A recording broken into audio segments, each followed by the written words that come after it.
नमस्ते, स्वागत है आप सभी का हिंदी की इस कक्षा में। सभी प्रतियोगी अभ्यर्थियों का मैं हिंदी की कक्षा में स्वागत करता हूं, अभिनंदन करता हूं। साथियों, हम पढ़ रहे हैं व्यंजन संधि। व्यंजन संधि में हमने माँ संबंधी पहला जो नियम था वो लास्ट लेक्चर में कंप्लीट किया और उसी श्रृंखला में आज हम पढ़ रहे हैं माँ संबंधी दूसरा नियम। तो ये जो व्यंजन है, ये जो व्यंजन संधि है, इसकी परिभाषा क्या है? ये कह रही है कि व्यंजन के बाद स्वर या व्यंजन से उत्पन्न ध्वनि विकार को व्यंजन संधि कहते हैं।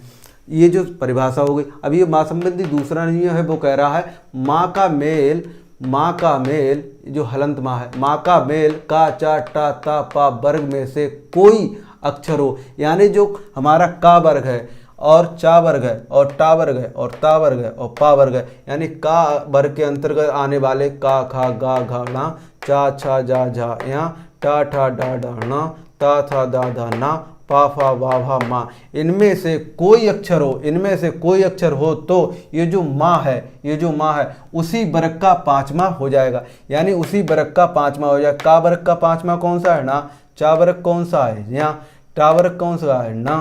ता वर्ग कौन सा है? ना। और पा वर्ग कौन सा है? माँ। ये हो जाएगा, यानी कि ये उसी वर्ग के पांचवा वर्ग अनुस्वार ये जो अनुस्वार है में बदल जाएगा। ये जो अनुस्वार है ये क्या है हमारा? ये है अनुस्वार, और ये जो हैं ये हमारे हैं अनुनासिक वर्ण। ठीक है, तो इनमें ये बदल जाएगा। कह रहा है अनुस्वार वर्ण में बदल जाएगा। अर्थात हम कह सकते हैं ये माँ का मेल का से माँ तक, माँ का जो मेल है का से माँ तक के अक्षरों में हो तो ये जो क्या है? अनुस्वार है, ये पांचवें वर्ण में बदल जाएगा। तो जो हमारा अनुस्वार है यानी जो माँ है, इस माँ को हम ऐसे भी तो कर सकते हैं, तो ये क्या है? हमारा अनुस्वार कहलाएगा। तो जो अनुस्वार है वो किस में बदल जाएगा? पांचवें में, यानी कि का संबंधी जो वर्ग होगा वो भी पांचवें में बदल जाएगा, दूसरा भी, तीसरा भी, चौथा भी। ये हमारा किस में बदल जाएगा? पाँच। ऐसे ही इसी प्रकार इसका चा का भी यहाँ में, चा का भी यहाँ में, जा का भी यहाँ में और झा का भी यहाँ में। ऐसे टाका राम है, ठाका राम है, ढाका राम है और ढाका राम है। ऐसे ताका नाम है, थाका नाम है, दाका नाम है, धाका नाम है, पाका माम है और फाका माम है और वाका माँ में और भाका माँ में। तो ये चीज़ हमने समझ ली। अब ये बात कर रहा है कि पांचवें में बदल जाए। अब ये बदलेगा कैसे, वो चीज़ जरा समझते हो। मैं आपको बता रहा हूँ आज का वर्ग वाला, यानी जो का वर्ग है उससे संबंधी ये कैसे बदलता है वो समझो। जैसे हमने ये शब्द है हमारा दिनांक, क्या है हमारा शब्द? दिनांक। अब जो हम दिनांक लिखते हैं वो ऐसे ही तो लिखते हैं, दिनांक। ठीक है, दिनांक, यानी कि जो दिनांक है वो ऐसे ही हम लिखेंगे। ठीक है, अब ये कह रहा है कि माँ संबंधी यानी माँ का मेल कचट में से कोई अक्षर हो तो माँ उसी वर्ग के पांच वर्ण के अनुसार में बदल जाता है। पांच में क्या कह रहा है? पांचवा वर्ण जो अनुसार में बदल जाए। अब ये हमारा जो दिनांक है, ये जो हमारा दिनांक है, ये इसका जो ना है, यानी जो हमने अभी माँ को ऐसे करके समझा, तो ये ना है, ये जो ना किस में बदल जाए? ये पाँचवें में बदल जाए। तो जो पाँचवें में जब बदलेगा तो ये ना बराबर क्या हो जाएगा? ये ना बराबर डहित हो जाए, तो जो ऐसे लिखो जाएगा दिनांक, यानी कि जो दिनांक है वो ऐसे लिखा जाएगा दि और ना और को, यानी जो का है वो हमारा पाँचवें में बदल जाएगा। तो जो का हमारा पाँचवें में बदला है, ये देखो, चाहे तो इसे ऐसे लिख लो, एक तरीका इसका ये लिखने, और चाहे इसे ऐसे लिख लो। ये चीज़ थोड़ी ध्यान रखना, ये जो नुक्ता लगा हुआ है। तो ये जो दिनांक है, अब इसको जो कह रहा है कि पाँचवें में बदल जाएगा। किसमें? जो माँ है वो पाँचवें में बदल जाएगा। तो ये कैसे बदलेगा वो देखो, ये दिनांक है, इसे समझ लो। ये जो दिनांक है, अब ये जो दिनांक हमने लिखा, तो जो ना है वो किस में बदल जाएगा? पाँचवें में, यानी कि जो ना है हमारा माँ वो किस में बदल जाएगा? पाँचवें में। तो जो हमारा वैसे तो क्या कैसे हम लिखते, इसके लिए हम ऐसे लिखते दिनांक को। ये जो हमने दिनांक लिखा है ऐसे लिखेंगे, लेकिन ये क्या कह रहा है? जो अनुसार है, जो क्या अनुसार है वो किस में बदल जाएगा? वो हमारा पाँचवें में बदल जाएगा। तो दिनांक ऐसे लिखेंगे, दिनांक है। जब हम दिनांक ऐसे लिखेंगे, और एक इसका तरीका ये है लिखने का, दिनांक, ये भी सही है और ये भी सही। तो हम समझने के लिए इसे पकड़ेंगे, क्योंकि ये कह रहा है कि जो बड़ पांचवा बड़ यानी कि उसी अक्षर माँ उसी वर्ग के पांचवा बड़ अनुस्वार में बदल जाए। तो जो माँ है, ये जो माँ है, ये जो अनुस्वार है, ये जो माँ बराबर हमने लिखा अनुस्वार, ये उसी वर्ग के पांचवें में बदल जाएगा। तो ये जो अनुस्वार है इसका जो पांचवा होगा वो क्या होगा, दांत होगा। ये हो गया दिनांक। ठीक, ऐसे ही हमने ये देख लो जो अंकित लिखा है, ये जो शब्द है अंकित, अंकित, तो हम अंकित अगर लिखेंगे तो ऐसे तो ही लिखेंगे अंकित, लेकिन ये कह रहा है ये पांचवें में बदल जाएगा। तो इसका पांचवा क्या होगा, वो यही तो होगा। तो अंकित हम ऐसे ही लिखेंगे अंग और कित, और ऐसे हम, ये सही है। एक तरीका इसका ये है कि अंग और कित, ऐसे भी हम लिख सकते हैं।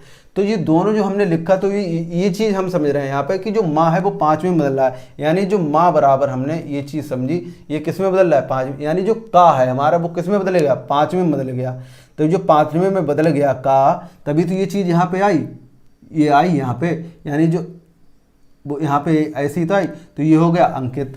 अब ऐसे ही देखो खा है, जो खा शब्द है, खा जो वर्ण है, अक्षर है, उससे देखो क्या, जैसे शंख हम लिखें तो शंख हम ऐसे ही तो लिखेंगे ऐसे, लेकिन ये कह रहे हैं ये पाँचवें में बदल जाएगा, यानी जो खा है, ये जो खा है वो पाँचवें में बदल जाए। तो जब हम शंख लिखेंगे और जी इस बराबर हमारा पाँचवा क्या है, ये हमारा जी तो है, तो जो खा है वो हम ऐसे ही लिखेंगे संग, पाँचवा हमारा ये पाँचवा जो है वो ये हो गया, तो ये ऐसे ही लिखा जाएगा, ये लिखा जाए शंख। जब हम ऐसे लिखेंगे, जब हम ऐसे लिखेंगे तो इसको ऐसे भी तो हम एक तरीका से लिख सकते हैं, वो ऐसा है शंख। अब ये यही चीज़ मैंने देखो दूसरी तरीका से मैंने लिख के बताई, ये हमारा जैसे खा है, जे गा है, तो ये कह रहा है कि गा भी पाँचवीं में मिल जाए, कोई सा अक्षर हो। तो हम समझने के लिए का वर्ग ही तो लेके चलना है। अब ये जो गा उठा लो, तो हम गंगा अगर लिखें तो गंगा ऐसे लिखें, लेकिन ये कह रहा है हम पाँचवा हो जाएंगे। अब तू पाँचवा भाई कैसे होगा वो समझ ले। अब तो पाँचवा होगा तो ये गंगा ऐसे ही लिखा जाएगा,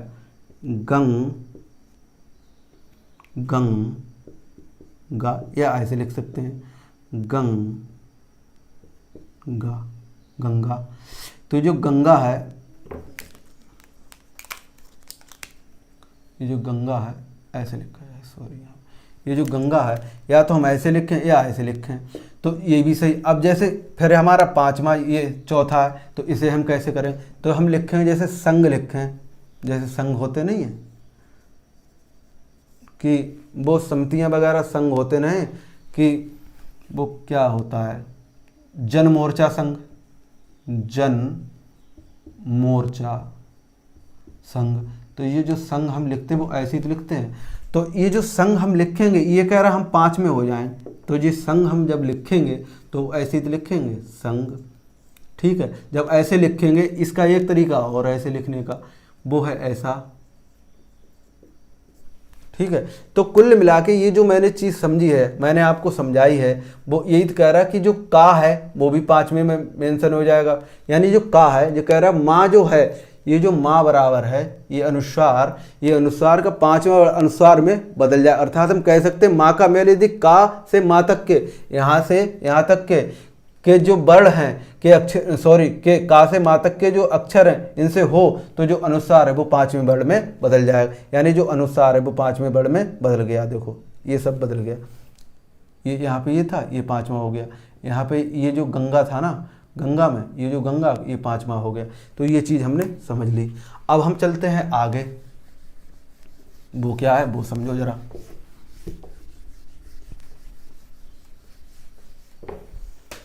ये तो हमने चीज़ समझ ली। अब ये कह रहा है कि हिंदी में किसी भी अनुस्वार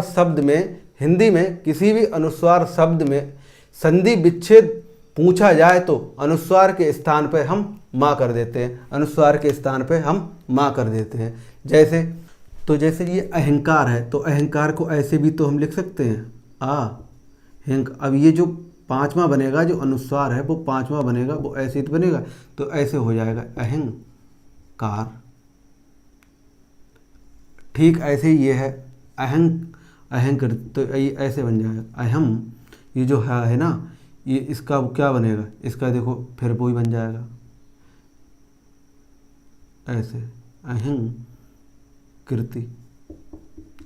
फिर है ये देखो शुभंकर, तो ये ऐसे बनेगा शुभ, और ये हो जाएगा शुभंकर। तो अहम अहम, ये जो ये इसमें हो गई, और ये कृति तो थी। अब ये हमारा तीर्थंकर, तो ये हो जाएगा तीर्थ तीर्थ, और ये अंकी बिंदी वो ऐसे हो जाएगी। फिर है हमारा अलंकृति, ये हो जाएगा सॉरी ये है हमारा अलंकृति, हाँ, तो ये फिर हो जाएगा अलंग। फिर है ये हमारा अलंकार, तो ये कैसे हो जाएगा,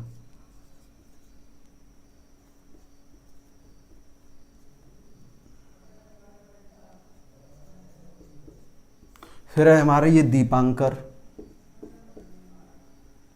दीपांकर। जब ये दीपांकर है, यानी कि ये सीधी कह रहा है कि जो अनुस्वार है वो पांचवें में बदल रहा है। तो जो हमारा पांचवा है वो तो गया बदल। अब इसे हम एक चीज़ और देखते हैं, ये है परंतु, ये है परंतु। तो ये जो परंतु है इसे भी तो हम ऐसे कर सकते हैं, परंतु, सॉरी ऐसे परंतु। फिर है संगीत, ये हो जाएगा संगीत।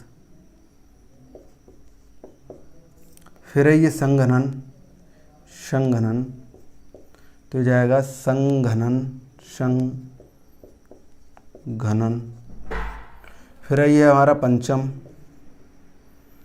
तो ये ऐसे हो जाएगा पंचम। फिर ये हमारा व्यंजन, तो ये व्यंजन जो है ना वो ऐसे टूटेगा व्यंजन।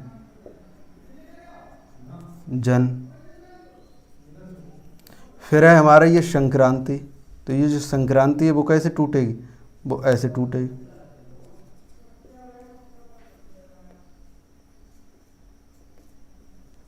फिर है हमारा ये संक्रमण। फिर है हमारे ये संतुष्ट।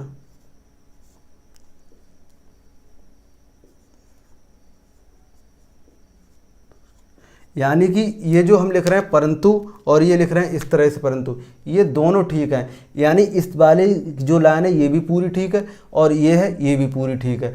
ऐसे ही इस तरफ जो अहंकार इस तरह से लिखा है ऐसे लिखा है, यानी कि जो और प्राचीन रूप है वो ये है। इसी प्रकार इसका जो प्राचीन रूप है वो ये, तो हम कह सकते हैं कि ये भी सही है और ये भी सही। अब इसको जरा हम तोड़ेंगे, वो समझ लो। तो इसमें तोड़ेंगे का, जैसे ये व्यंजन था वो व्यंजन यहाँ पे हो ही गया, व्यंजन नहीं हुआ, चलो कर देते हैं। जैसे ये लिखा है व्यंजन व्यंजन, जब ये व्यंजन है तो ये ऐसे हो जाएगा व्यंजन। तो ये भी ठीक है और ये भी ठीक है, यानी कि जो अनुस्वार है उसका क्या हो रहा है, पंचमा हो रहा है। ठीक है, अब ये जो हम तोड़ेंगे वो कैसे तोड़ेंगे वो जरा देख लो। जैसे लिखा है इसमें पहले ही इसने बता दिया है कि जो अनुस्वार है वो किस में टूटेगा, वो माँ में टूटेगा। यानी कि जो माँ है वो किस में टूटेगा, वो अनुस्वार में भी टूट जाए। अब जैसे ये लिखा अहंकार, क्या लिखा अहंकार, तो जब हम तोड़ेंगे इसे तो ये क्या बनेगा, ये ऐसे बनेगा अहम अहम प्लस कार बराबर अहंकार। ऐसे ही अहम अहम अहम प्लस कृति, ऐसे ही ये टूटेगा शुभंकर, ये हो जाए शुभ शुभम शुभ प्लस कर शुभंकर। फिर हो जाएगा ये हमारा तीर्थंकर, ये हो जाएगा तीर्थम प्लस कर। फिर है हमारा ये अलंकृति, ये हो जाएगा अलम प्लस कीर्ति। फिर है हमारा ये अलंकार, ये हो जाएगा अलम प्लस का। फिर है हमारा दीपांकर दीपांकर दीपांकर। अब ये जो बना है वो ऐसे ही बने, यानी जो अहम प्लस कार बराबर अहंकार, और जो अहम प्लस कृति बराबर अहंकृति, और ये शुभम प्लस कर बराबर शुभंकर, और तीर्थम प्लस कर बराबर तीर्थंकर, और अलम प्लस कृति बराबर अलंकृति, और अलम प्लस कार बराबर अलंकार, और दीपाम प्लस दीपांकर जो है ना वो है दीपाम प्लस कर बराबर दीपांकर। ठीक इसी प्रकार अगर हम इसकी बात करें, ये जो परंतु लिखा है तो ये जो होगा परम प्लस तू, ऐसे ही हो जाएगा संगीत, तो ये हो जाएगा संग प्लस गीत। फिर है ये संघनन, ये हो जाएगा सम प्लस घनन। फिर है ये हमारा पंचम, ये हो जाएगा हमारा पंचम है ना, ये हो जाएगा पम चम। फिर है ये हमारा व्यंजन, ये हो जाएगा व्यंजन, यानी जो व्यंजन है वो ऐसे हो जाएगा व्यंजन व्यम प्लस जन। फिर है ये हमारा व्यम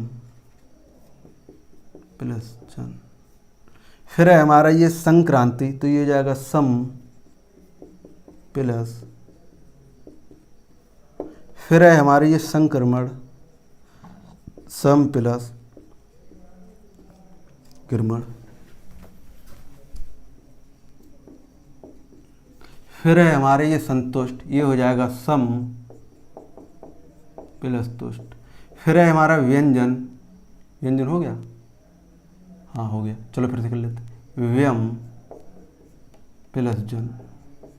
तो कहने का तात्पर्य ये है, चाहे हम परन प्लस तू से जब जोड़ेंगे तब भी हमारा परंतु बनेगा, चाहे हम परन प्लस तू से तोड़ेंगे तब भी परंतु बनेगा। यानी कि हम कह सकते हैं परम प्लस तू बराबर परंतु, सम प्लस गीत बराबर संगीत, सम प्लस घनन बराबर संगनन, और पम प्लस चम बराबर पंचम, और व्यम प्लस जन बराबर व्यंजन, और सम प्लस क्रांति बराबर संक्रांति, और ये हमारा हो जाए सम प्लस क्रमण बराबर संक्रमण। ये क्रांति में ऐसा वाला रहा होता है, वो मैं लिखता हूँ ऐसे करके, तो क्या करूँ, ये है फिलहाल, आप इसको समझ लीजिए, क्रांति ऐसे ही लिखा जाता है।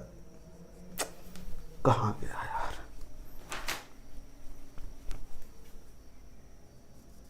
चलो लाल से मैं संभाल देता हूँ, ठीक है। ये क्रांति ऐसे होती है, और ये है कि सम प्लस क्रमण बराबर संक्रमण, और सम प्लस तुष्ट बराबर संतुष्ट, और व्यम प्लस जन बराबर व्यंजन। तो ये हमारा जो दूसरा संबंधी नियम है वो कंप्लीट हुआ। और अब हम तीसरा जो नियम है वो समझ लेते हैं जरा, 1 मिनट में बस, हम तीसरा जो नियम है वो निपटा देते हैं। वो क्या है, ये जो तीसरा नियम है वो क्या कहता है वो जरा हम समझते हैं। तीसरा नियम हमारा कहता है कि माँ का योग माँ से हो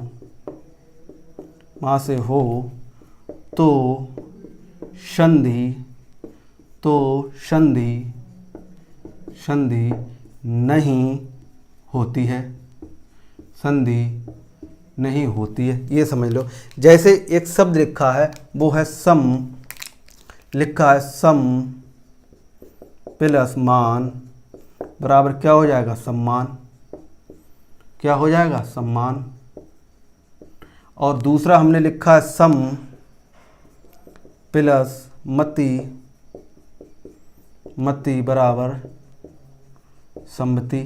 अब ये कह रहा है कि माँ का योग यदि माँ से हो तो संधि नहीं होगी, ये कह रहा है संधि नहीं होगी। अब ये चीज़ है कि संधि क्यों नहीं होगी, तो ये चीज़ हम समझते हैं, क्योंकि वो ऊपर साफ साफ कह रहा है कि व्यंजन के बाद स्वर या व्यंजन से उत्पन्न जो ध्वनि विकार है, यानी जब तक ध्वनि में परिवर्तन नहीं होगा, जो उसका रूप है, उसका जो बदलाव है, उसमें कम और ज़्यादा नहीं होगा, तब तक वो विकार, यानी जो अपनी स्टेबल जो पोजीशन है उससे ऊपर या नीचे नहीं होगी ध्वनि, तब तक उसमें संधि नहीं कह सकते। तो ये हमारा जो तीसरा नियम है वो कह रहा है सम प्लस मान बराबर सम्मान और सम प्लस मति बराबर सम्मति। ये जो शब्द है इनमें संधि नहीं हुई है। आपसे कोई पूछे कि व्यंजन संधि में आपसे कोई पूछे कि व्यंजन संधि में वो शब्द बताओ जिसमें क्या कहते हैं, संधि नहीं हुई। तो आप सीधे कह देना सम्मान और सम्मति ये ऐसे शब्द हैं जिनमें व्यंजन संधि नहीं हुई है। साथियों, इससे आगे का हम नेक्स्ट लेक्चर में डिस्कस करेंगे। तब तक के लिए टाटा और बाय बाय। और इसी तरीके से पढ़ते रहिए। आपने मेरी बात को इतने ध्यान पूर्वक सुना, ध्यान केंद्रित करके पढ़ा, समझा, इसके लिए मैं बहुत अनुग्रहित हूँ। और अंत में सभी के भीतर बैठे परमात्मा को प्रणाम करता हूँ। मेरे प्रणाम स्वीकार करें। चैनल को सब्सक्राइब कर बेल आइकन को प्रेस कर और वीडियो को लाइक शेयर करने के लिए आप सभी का मुस्कुराहट के साथ हृदय की गहराइयों से बहुत बहुत धन्यवाद। जय हिंद, जय भारत।